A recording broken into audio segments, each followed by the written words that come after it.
There's a new Gallup poll out asking the American people if they have a great deal or quite a lot of confidence in the church and in organized religion. And they don't. To put it very simply, they don't. So let's take a look at the chart here. As you can see, the number has steadily dropped from when they started asking the question until today. They started asking in 1973.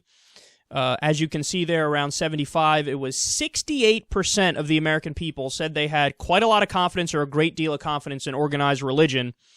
It's just been a steady decline around, what is that, 1995, it was 57%, and then you fast forward to today, it's 42% of the American people say they have a lot of confidence in organized religion. That's low, man. Now, let's keep everything in perspective, though. It still is the case that anywhere from 70 to 76% of the American people self-describe as Christian. So it is still an overwhelming majority that is Christian. But what this shows you is some people say they're Christian, but they don't. It's not actually like they're part of the organized religion where they actually go to church and they listen to the hierarchy and things like that. The people who say, I believe in that, and that makes sense to me, the organized aspect, it's only 42%. So that's really low, and that should have, religious people scratching their heads here and go, what's happening? It's almost like we're getting less and less religious in America. Ding, ding, ding, that would be correct. Now remember, we covered a story recently, just a few months ago, about how the number of nuns in America, N-O-N-E-S, so people who are unaffiliated, want nothing to do with religion, it hit a record high. Now it's 22%. 22%. That's a lot, man. If you compare that to other minority groups, for example, I mean, what is it? I think 12% to 16% of the American population is black. So 22%. There are more people who are unaffiliated with religion than there are black people in America. And that number is going to continue to rise. Look out, man. Religion better look out in America. Now, again, full context, worldwide, this is not the trend. I thought it was, but again, a recent report that we covered on the show proved that that's not the case. There's actually an increase in religion in some places around the world. There's been I think Islam is growing the fastest, and then also Christianity is growing around the world at a decent rate. It's just that in America and in the Western world it's going down.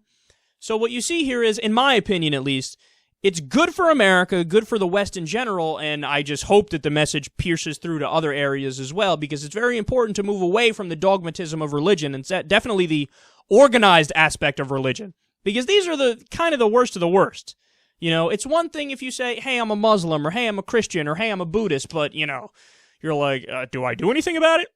Not really. They just say they're that because their parents were that, That's one thing, and that's better than somebody who's like, yes, I'm an evangelical Christian, and I just went to John Hagee's sermon, and it was great. He talked about how much he hates poor people. Yeah, the organized aspect is worse, man. The organized aspect is worse because there's more dogmatism tied in with that, and there's a higher level of irrationality. Let's be honest about it.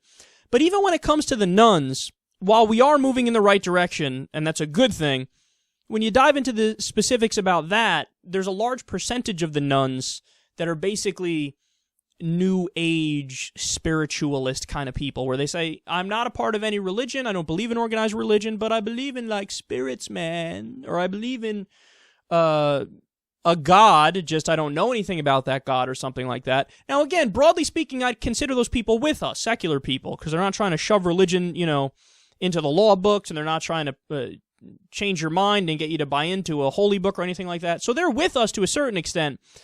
But still, atheists and agnostics, who I think are more right, we need to up our number, because then there the polls are much less. If you look at like just atheists, I've seen polls anywhere from 3% to 5% of Americans are actually say like, I'm an atheist.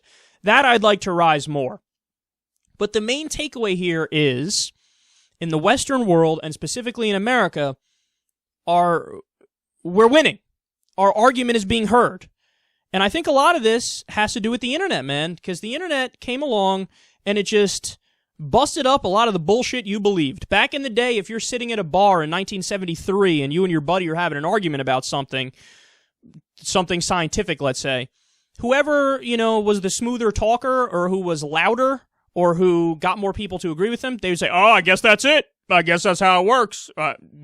Tony said it. He said it loud. I guess he's right. Well, today we have Google, son. Today somebody's saying some bullshit. You whip out your smartphone, you Google it, you go, oh, you are exactly wrong, Tony. Go take a hike, bitch. So you could do that now. Back then you couldn't do it. So the internet is one of the main things you give credit to here. Also, I'd go as far as to give credit to a lot of different political thinkers and a lot of different philosophers, a lot of different writers who have weighed in on this topic. I don't think it's a coincidence that as soon as the new atheist movement took off, there's a direct link with how many more people decided to call themselves atheists. And I know there's a lot of people hate the new atheists, Richard Dawkins and Sam Harris and Bill Maher and Daniel Dennett and Hitchens and people like that. But you can't deny, now I'm not saying there's definitely a causation there, that they wrote the books and then boom, atheism went up, so it's because of them. But there's undeniably a correlation. It's undeniable that when people started writing those books, it is true that there were more atheists that were willing to come out of the closet. So there's this movement because of the internet and because people are more willing to talk about their beliefs that's leading to us winning. When you have a true free marketplace of ideas, I think we will win because I think we are right. And we have some more good news on that front today because a lot more people in America are saying, I don't have confidence in organized religion because that part of it is bullshit.